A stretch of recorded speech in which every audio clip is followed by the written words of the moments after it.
आणि आता बातमी मुंबईतनं पाहूयात। मुंबईच्या महापौर बंगल्याचे टेंडर अखेर मागे घेण्यात आलंय। प्रशासकीय कारण देत हे टेंडर रद्द करण्यात आलं।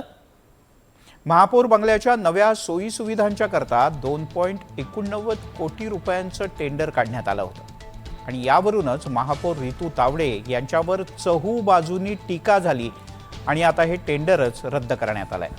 हे काम राणीच्या बागेचं होतं, मात्र महापौर बंगल्याचा चुकून उल्लेख केला गेला असं महापौर रितू तावडेंनी आता सांगितलं।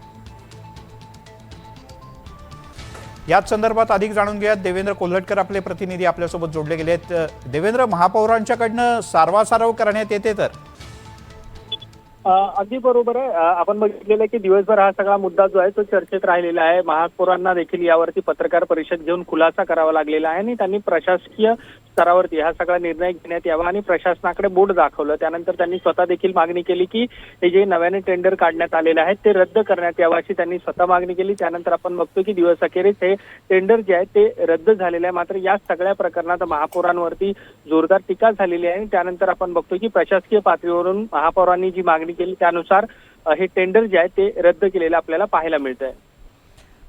तूर्तास धन्यवाद या माहितीबद्दल।